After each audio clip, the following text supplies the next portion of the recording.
Hey, dude, I appreciate you taking time out of your Sunday, bro. Or Monday. Hey, today's Monday. First of all, it's Monday. Dude, I didn't even know today was a holiday, man. When you said that, I was going to say. This dude calls me this morning and goes, "Hey, man, you want to do something at 6 o'clock? Or what are you doing today?" And I go, "Well, really, I'm just going to stay in the house today because it's going to be 104. He goes, "Wait a minute, aren't you working?" Now, dude, it's Labor Day. I had no idea, man. I go downstairs, I told my wife, "Hey, did you know tomorrow's a holiday?" She's like, "You're just an idiot." Yes, it's a holiday. Funny, so I appreciate you spending your afternoon helping me out, talking to me, Danny. Appreciate it, man. No problem. You got me motivated. I'm motivated, dude. So thank you very much, everybody, for stopping back by. You've reached the funniest BMX podcast there is out there. Thank you very much. This is a BMX podcast with Danny Pena and Kevin Wilson. We appreciate you guys coming by once again. Thank you. Well, boy, so what do you got? So, wait, before you get started, Kevin was making fun of me because he calls me yesterday. He goes, "What are you doing?" I'm like, "I'm at the casino." And he thought I was like really seriously gambling. And then I talked to him in the evening. I go, "Oh, dude, I was playing bingo." I was like, "What?" Dude, seriously, I thought you were slinging the dice at the craps table, $200 minimum, $100 hard ways. I was thinking, I didn't know Danny was a gambler. And I was like, "Dude, did you win?" He's like, "No, dude, I almost won. I only needed one more number." I'm all, "Yeah. For what?" He goes, "For bingo." I go, "What? Bingo?" And you went with some lady that was older than you, right? Or a neighbor or something? Dude, I'm going to tell you something. First of all, the way they play, I've never played bingo before, other than as a kid, right? Yeah. Now they give you like tablets, so I had 500 cards, so I don't have to sit there and blot 500 cards. It actually auto fills in all my cards, and it moves the top. Like if you have the top 9 cards that have the best chance, it moves them to the top. So you're only looking at your best ones, and you're watching it autofill. It's really chill. And so I just ate and drank and chilled out. Well, I don't drink, but drank, Dr. Peppers.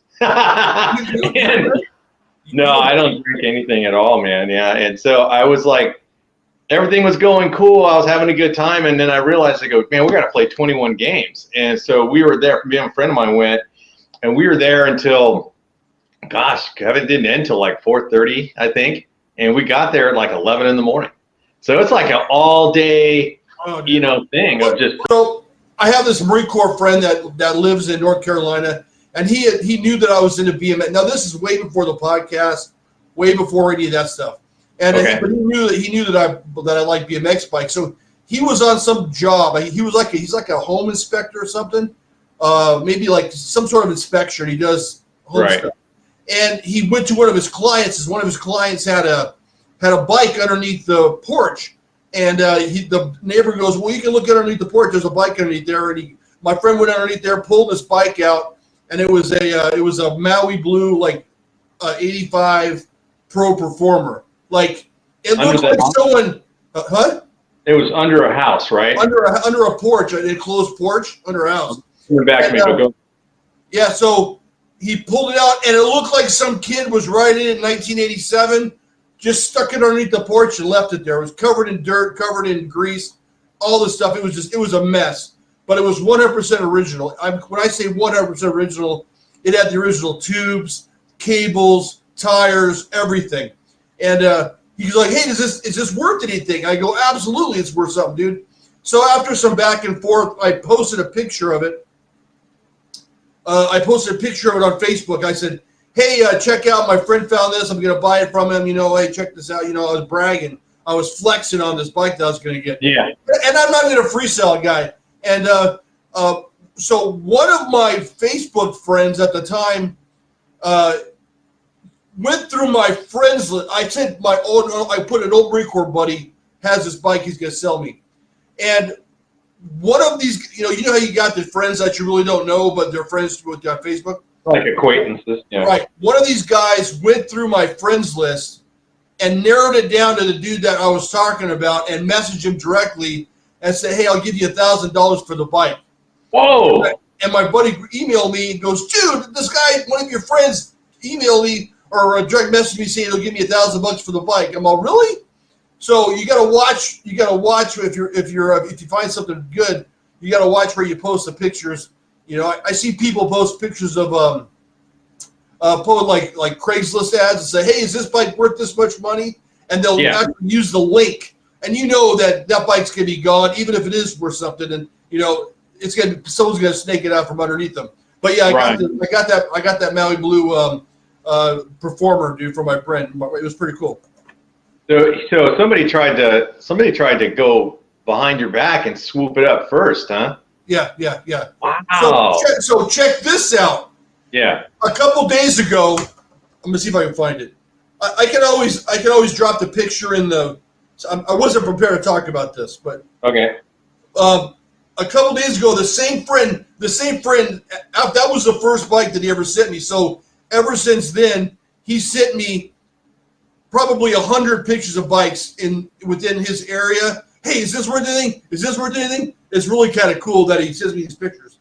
And he sent me this. He sent me this picture. This bike, it's a Murray frame, possibly. Rear wheel has one missing support. And it looks like a Rampart with Moto Mags. Wow. And it was only $150. Okay, I see it. I'm all, dude, that's a steal, man. You gotta grab it. He's like, no, I wanted to see if you wanted it. And I go, no. I go, how close is the bike to you? It's 3 hours. And I go, nah, don't do it for me, man. I don't want you driving 6 hours to get a bike, and then me having to buy it off you and then shipping it and taking it apart. But definitely, dude, if that was down the street at a yard sale, man, someone would have snaked that thing, dude. The serious patina out, rusted out, dirty. That's it. This is just how I found it. You wanted in that sort of. Yeah. You don't like to see the shiny restored stuff, huh? No. Well, ironically, when I first started, for some reason, I got lucky with power lights for like about 6 months, and I had 4 power light P40s, and I took them all to get them. They were all jacked. The paint was on. It was all chipped up on all of them. They were all jacked up, and I took them down to and they all had power bin bars on. So I had the frame, fork, and matching power bin bars. Bars on all of them, right? Yeah. And, I took them down to my powder coater, and I think I paid $150 for each frame, fork, and bars. $150 to have them stripped and powder coated. So I did it for 4 frames, 4 forks, and 4 bars. And so I was into them for like maybe $200 a set, or $250 a set. I think I sold them all for like $600 or $500 each. Another good move. So with the powder coating process, and I know we're getting off subject. Sorry, Kev, but if you take a frame and fork and you just take it to a local powder coater, are you going to expect to pay about $150 to $200, or was that a long time ago? For a frame. This was probably 4 years ago. If I took just a single frame, for them to strip it and powder it, it was about $100 to $110 just for the frame, and then like another $40 for the forks, probably another $35 for the bars. Okay. Yeah, I was just wondering, because I think I hear that term tossed around a lot on other podcasts. Oh, I took it to powder coat. And I'm thinking to myself, I go, man, how much does that cost? Because I do a little bit of restoration on certain products. Yeah. Because, I mean, did you buy more parts for them, or did you reuse the parts that existed? I just sold all the parts, man. Oh, you pieced it out type thing, huh? Yeah. Okay. It's a pair of back then, like a pair of what were they? Probably 97, 98 power bin bars, refinished, $150, $200, something like that. You know, if you got GT Mohawk hubs, not even the U.S. made, like the Taiwanese GT Mohawk hubs, you got a wheel set, that's $200. I bought the whole bike for $150, man. So just power light cranks are the power lights Power Bite. Is that the name of the power light cranks? Power Bite. That sounds like pedals, but I could be completely wrong, dude. I'm not that up. Yeah. Three-piece mid-school power light cranks, aluminum cranks. You know, $200-$300. The seats, those power light embroidered seats.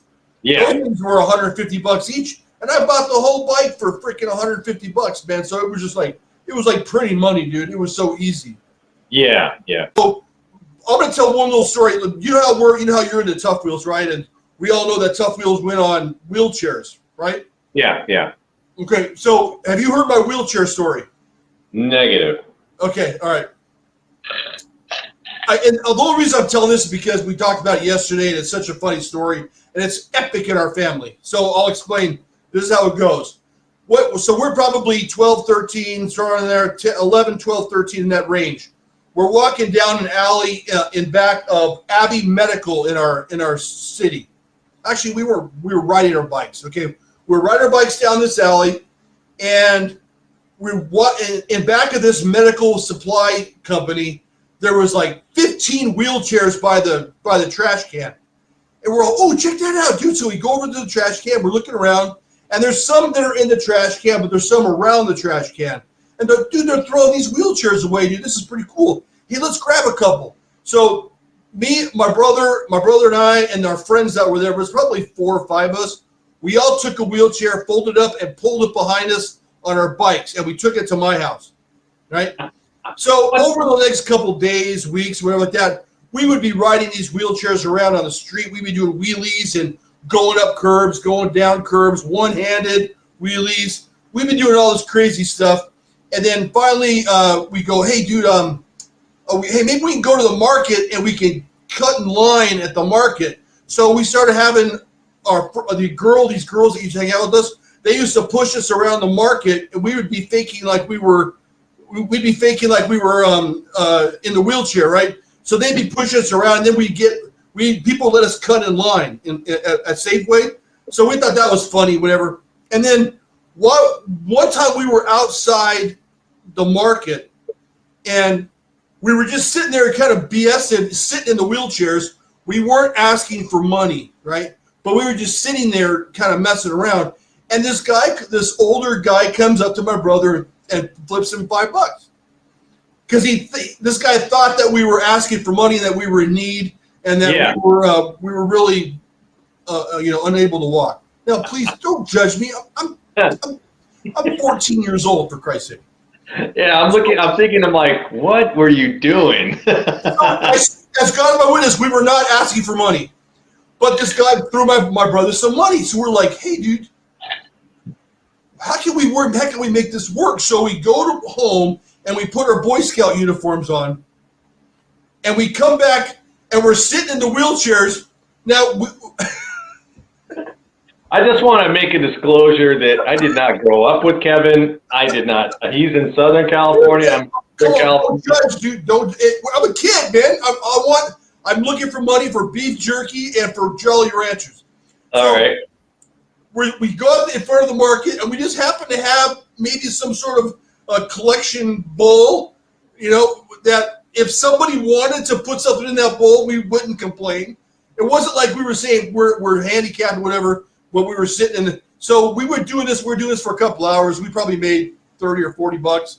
And that was until the manager of Safeway called the cops on us. Oh, and the cops showed up. They're like, hey, how you guys doing? We're like, hey, we're pretty good. And meanwhile, we're doing wheelies, right? Like, we were so good at it, we could just sit and like at a standstill and wheelie, right? Yeah. So we're going back and forth. We're doing turns in the wheelchair and stuff. And the cop's like, hey, how you guys doing? Oh, we're doing pretty good. He goes, are you guys really, are you guys really impaired or whatever? And we're like, no. Oh man, dude. He goes, he goes, you know what? Where'd you get these wheelchairs from? And he goes, we got it from Abbey Medical across the street. Yeah. So Abbey Medical, he called Abbey Medical, they came back, they got their wheelchairs back, we went home, and then they called the cops. The cops called my mom, and then my mom had to come home from work early and chastise us. And my dad thought it was funny. My dad's like, oh, that's pretty funny, man, but my mom was bad. But so that's the wheelchair story. going down those downhill tracks on those 70s bikes, dude. This is the 5th year, so I'm always shocked, man, when you see somebody going down on.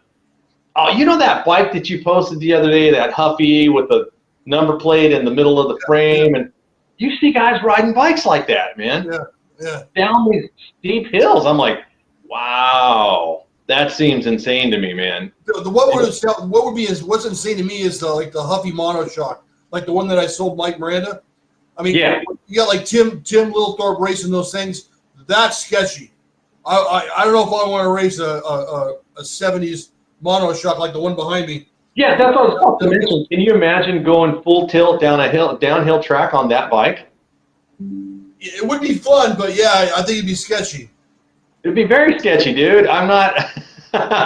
I'm not 12 anymore, so I don't think I could handle it, and I think I would totally crack. I have a lot of. I would need like 4 more shocks on that thing to hold me up. I would have to be wrapped in bubble wrap, dude, from head to toe. Because here's a classic torquer ad. Are you ready? Yeah. You got Clint Miller, man, and the Hall & Oates look there, man. You gotta love that, man. Okay, so this is what we were just talking about with the seats a minute ago, and then this is Cashimax seats. Now these are probably the most popular seats in the the 80s of BMX. Yeah. I had, see the red one there in the middle. I definitely had that style seat a couple times, and then the blue one, that was like the last one I had, Cashimax style. Those seats you could still buy those seats to this day, the repop versions of them, and they're just rails now, and you just put them on like a modern seat post. Yeah. You know, they look really cool. I always thought they were great, you know. I don't know. Do you ever think about, dude, like when we're kids and you're riding your bikes for hours going all over the place, you know, and we're just sitting on those hard plastic seats all day long, dude? My butt never hurt, dude. Never. Man, I could tell you a story, man. I used to wear like Levi 501 jeans like all the time. That was just my pant of choice, right? Hell, I still wear them. But anyway, because I rode my bike so much, people would make fun of me. They go, dude, there's like your butt's all worn out from where you could see where your seat was. It was all white right there. That's pretty funny, dude. We'd get in trouble because our pant leg get caught in the chain, and our right pant leg would be all chewed up from the chain, and my mom would get all pissed off at us. I love this one, Kevin. This is a Mongoose ad from 1982, and this looks like it's prior to like the more modern Super Gooses that we were seeing later. The flat, that's an awesome pick. Yeah, jumping over that old Suburban. You can buy that Hot Wheel, by the way.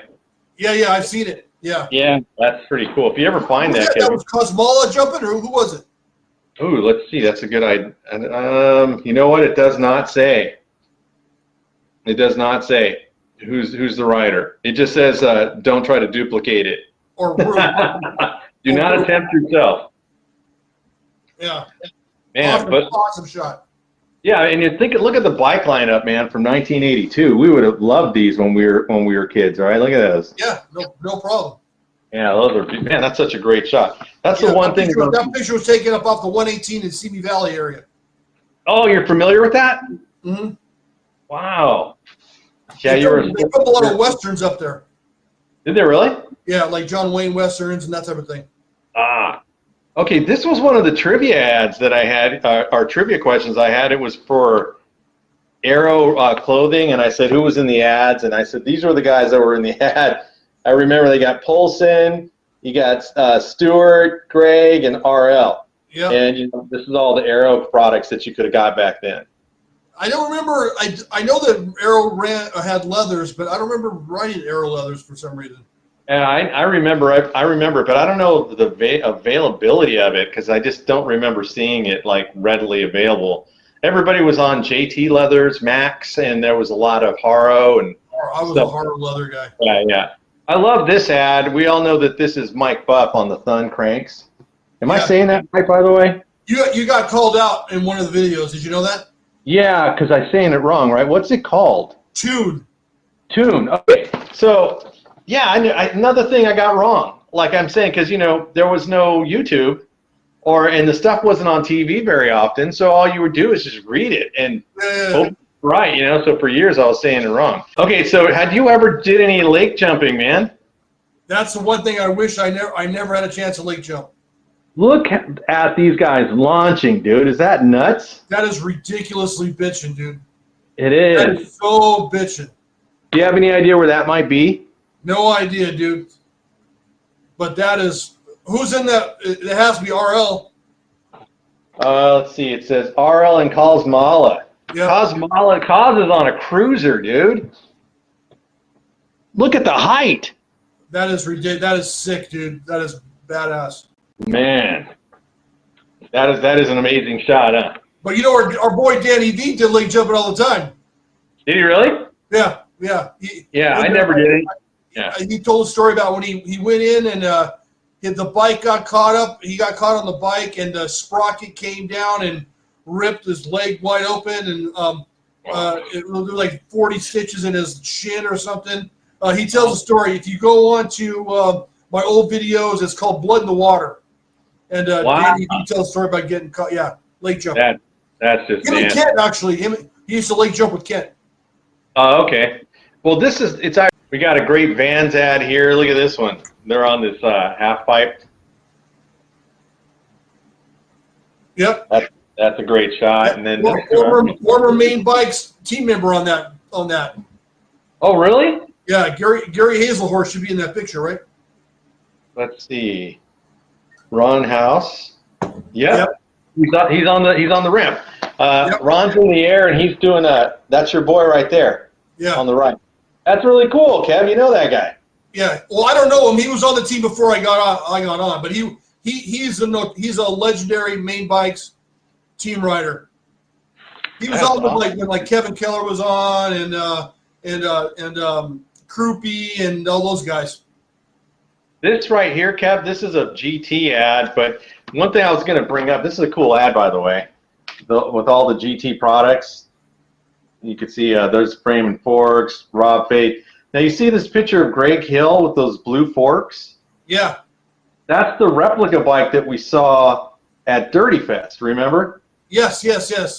It was not his original bike, right? It was a replica. It was somebody made a replica of it, but that was one of the most impressive ones.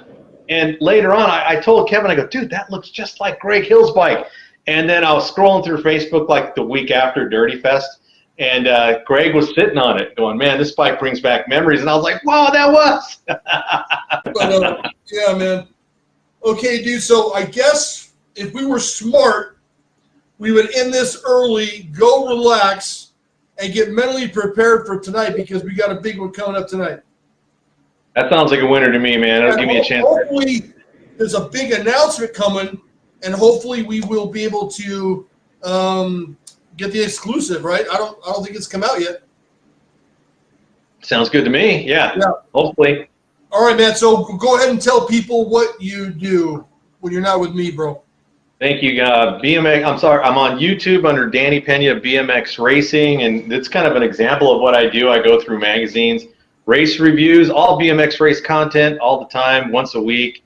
Come to my channel, like and subscribe, and I've been building a personal PK Ripper recently, and I've been kind of like doing short videos on that, and that's been doing pretty good. People have been interested in that, and then of course I got all Kevin's shorts. All my shorts, all our shorts.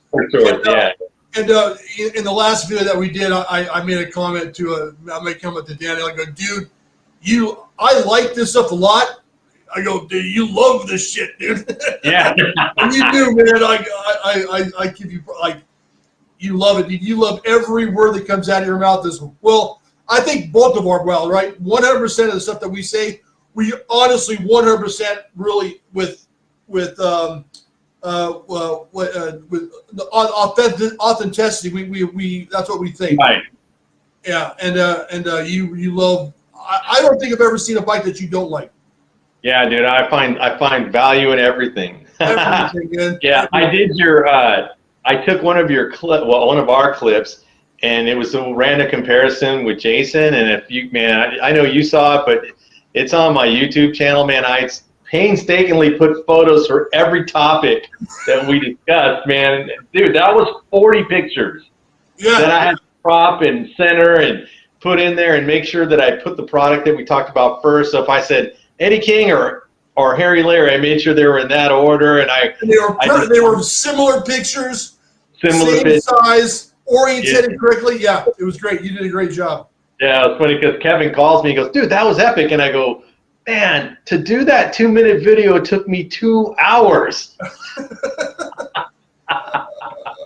That was funny, man. Oh, man. All right, everybody. Well, thank you very much. If you'd like to support the BMX Podcast, please go to BMXPodcast.com. You can get a shirt such as this, a hat such as this. You can subscribe. You can watch Danny and I's videos, all that good stuff. You can. There's an email address to contact us. Thank you very much for stopping by, everybody. And so the snack bar's closed. They're loading up the bikes. What else is going on? What else? They turned off the water hoses, and until next week, the track is closed. Peace out, everybody. Come on, ready, set, go!